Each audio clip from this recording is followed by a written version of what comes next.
what are your early takeaways from, the women's side of things, especially considering, that it seems to be like it's going to be like very up in the air? Yeah, so we had some very competitive games and then a few blowout games. Everyone pretty much thinks UAPB is like one of the top runaway winners, and Alabama A&M played them extremely close down the stretch, and everyone was very shocked about that because they didn't have the size, but they made it a game.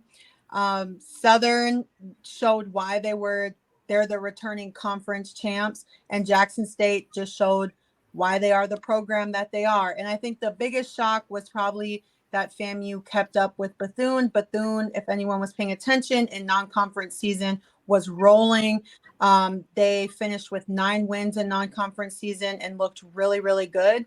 So right now we're seeing so many competitive games. Even tonight we're seeing like Texas Southern is beating Grambling right now on the women's side. And it's going to be a very competitive year, especially with the transfer portal and a lot of players making that shift from being at PWIs to wanting to be at HBCUs.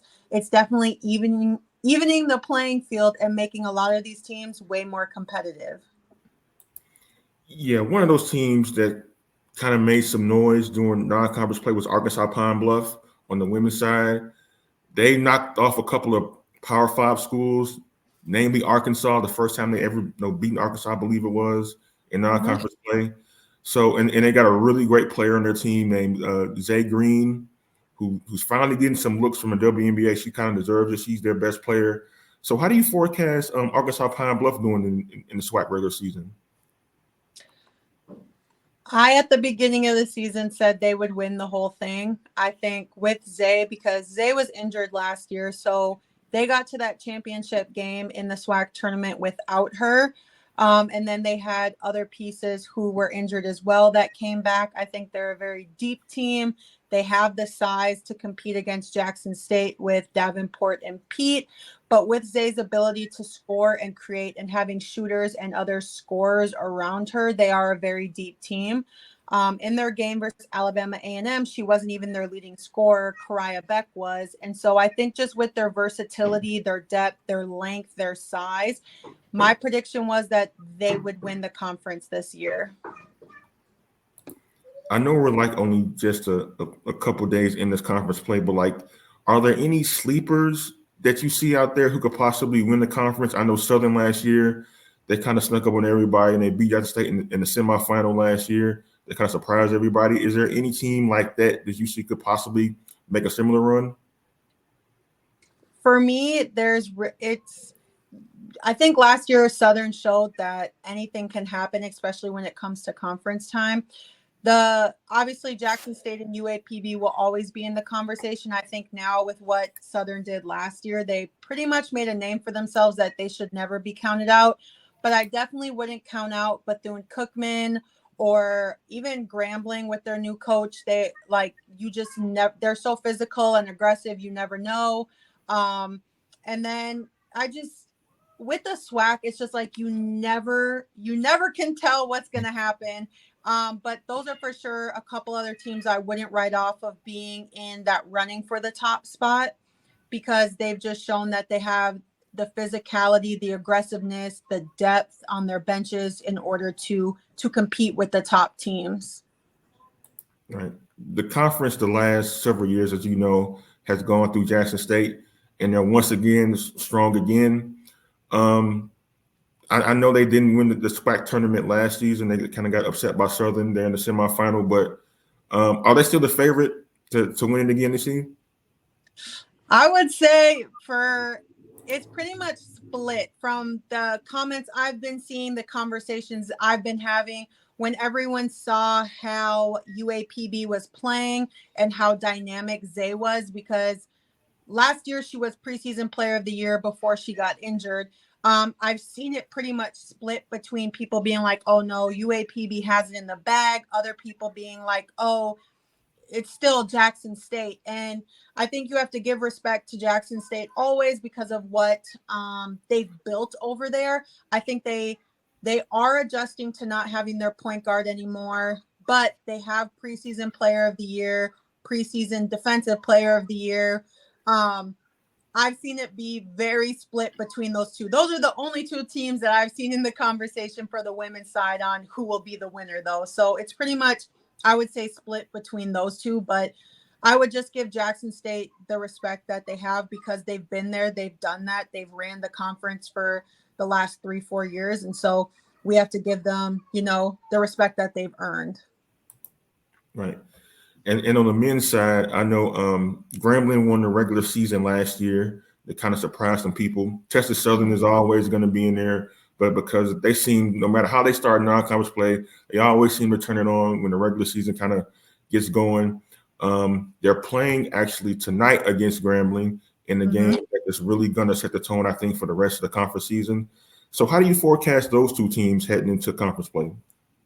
I will say the men's side will keep us on our toes at the edge of our seats because even a lot of people had Grambling losing the first game to Prairie View because Prairie View in non-conference looked really good.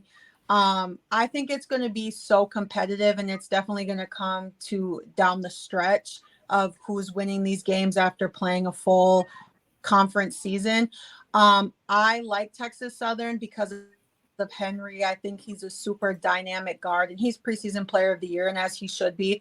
They have a really good post player as well. In their first game when they lost to Southern, they really depend a lot on Henry. So I think if they can find other consistent scoring options, they will be in that top 8. For Grambling, I mean, they started out really good with that good win versus Prairie View. I think if they win tonight, that will put them on a really good path. Neither of those teams are my two top teams from what I've seen, but they're definitely teams in the conversation consistently. I really do think the men's side is wide open and that we will see a lot of shocks this year, and even Valley winning more games than they did last year. It's just going to be super competitive. It's interesting you say Valley because in most sports, the consensus is like Valley's on the cusp, whether it's football, whether it's baseball, whether it's basketball. Like, why do you think Mississippi Valley State could be competitive this season?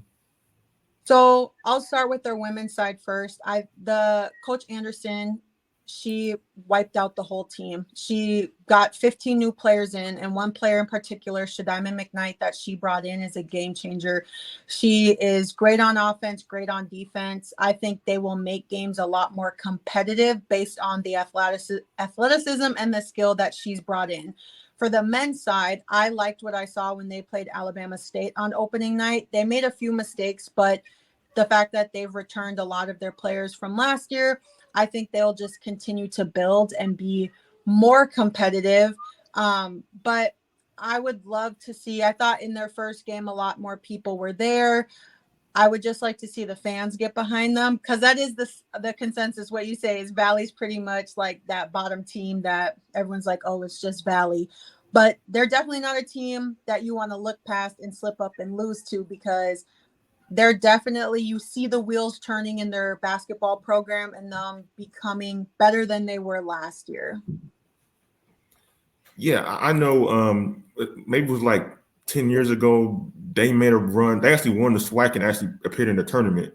So they do have a history of, winning the conference and being competitive. So hopefully both on the men and women's side, that will be the case again. You mentioned earlier about like how the transfer portal has kind of like changed the landscape of not only the SWAC, but in college basketball in general, kind of closing the gap between the mid-majors and the blue buds. And we saw that in the non-conference play where like there were a lot of SWAC schools that knocked off major Division I schools. Is this a trend that's going to be happening, or just kind of like a one-off? I think it's definitely a trend. I've talked to a few players who have made that switch from big PWIs down to HBCUs, and I feel like there's the movement of wanting to play, with people that look like you, for a coach that looks like you, at a school that looks like you and understands you. So I definitely don't think it's a one-off, and I think each team will hit the portal even harder. I think with the advancement of technology and being able to spread information, more and more people are becoming aware of HBCUs. I know for people who grew up around them, that's like common knowledge.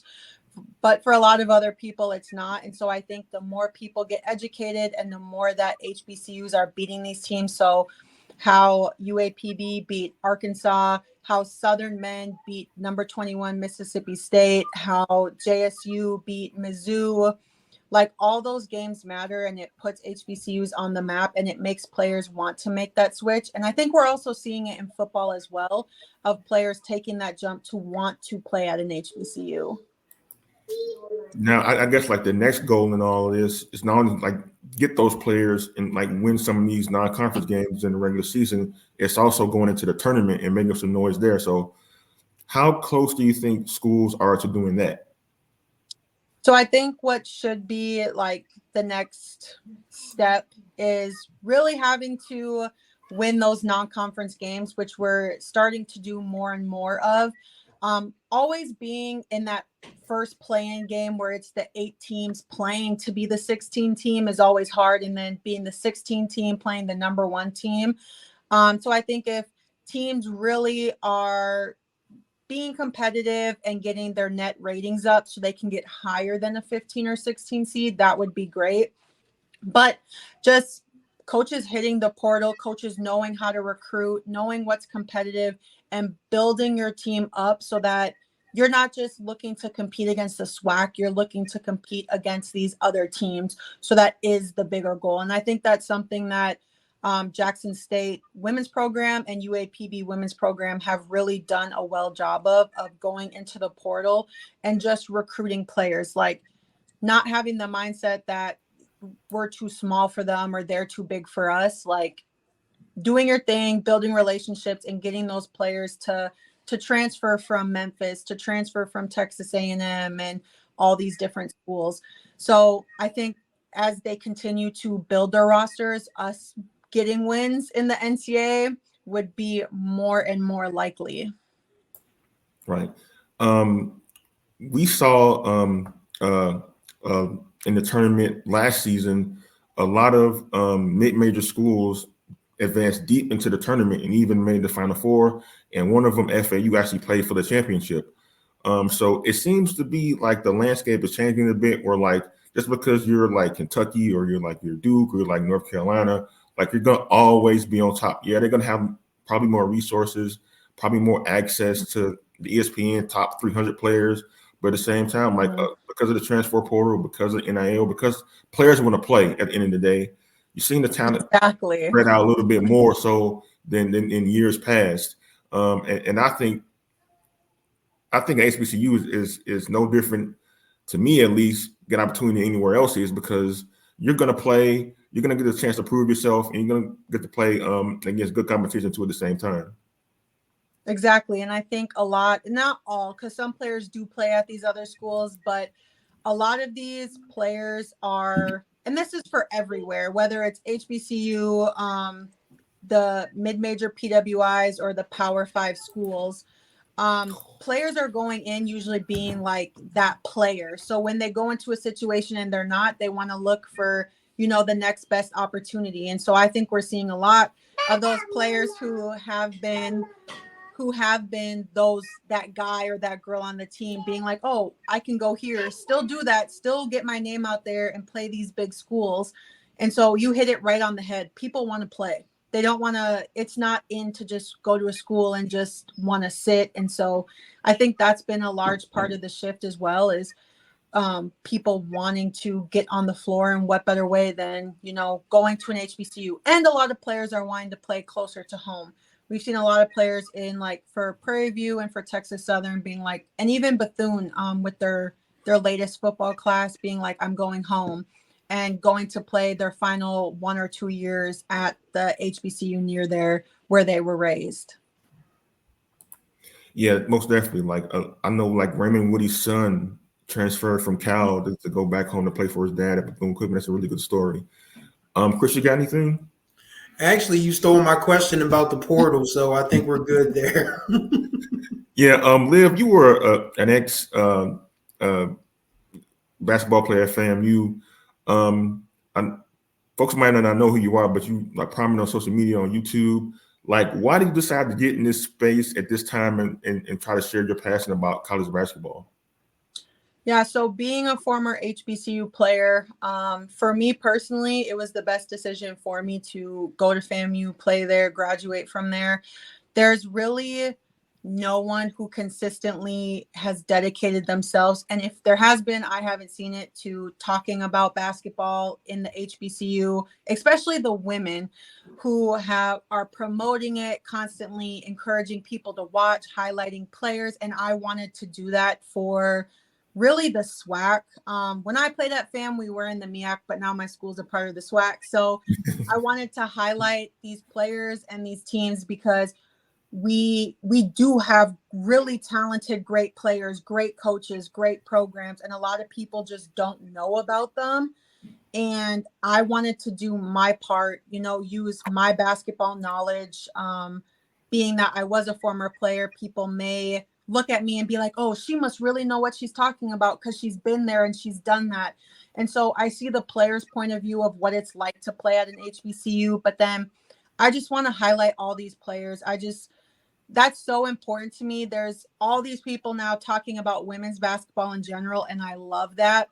But then I still haven't seen anyone talking about HBCU basketball, and that I wanted to, really use my time to put on for these teams and these players because they deserve it. They deserve the attention and the recognition. So when I was watching SWAC Media Day, I was just like, I don't even see anyone tweeting about this. Let me just start tweeting about this. And then I just loved everything that I was hearing consistently. And I loved all the players I was seeing. So I was like, I'm just going to keep talking about them and hope that people start paying attention. Yeah, you mentioned the attention that women's basketball has gotten. Chris, he watches women's basketball religiously, college and WNBA. Yep, proudly. But like it's definitely gotten a lot more attention. I know the players that namely are being talked about now, Caitlin Clark at Iowa. She's just kind of like stolen the show from like the entire nation for the shooting experts and all that stuff. Angel Reese at LSU, she's got a lot of attention in particular. Where do you see like Black college basketball on the women's side kind of trying to fit in this shift to like get more attention for like women's basketball in general? I would be foolish to not mention Dawn Staley and the promotion she does for HBCU women's basketball. She's played multiple HBCU teams. Even just this year, she went and played at Morgan State. She highlights them all the time. Last year when they played Norfolk, and she said Norfolk was not a number 16 team. So when people who are coaches at the the higher up Power 5 level are talking about HBCUs, that helps. But also it just takes fans and social media and content creators pushing that needle, pushing these names, providing the information. People don't know what they don't know. Like half the time people don't even know where they can watch HBCU games. And mind you, it just takes like 2 minutes to search, but people don't want to search. They want to be able to find it right away, super easy, make it it has to be accessible. It has to be right there in their face. And so that's why I'm always encouraging fans, tag the teams, tag the players. Like if you see someone you like, talk about it. Social media can move things so far now, and you can get 18,000 people viewing your post in the matter of 30 minutes. And that's just the power of social media. So if we're all talking about it, people will start paying attention to it. And also the non-conference wins definitely help with putting notice on HBCUs. And I think both the men and the women and the MEAC and the SWAC did a great job of that this year. And also our D2 teams that are nationally ranked, like Benedict men's program is number 8, and Virginia State, their women's program is number 13 in the nation. So it's not even just at the D1 level. Like we have D2 teams holding it down. We have NAIA teams. The number 2 team in the nation for NAIA is Langston, and that's the only HBCU in Oklahoma. So we have the competition, we have the players, but our schools, our fans, just the people, we have to talk about it to get people wanting to pay attention.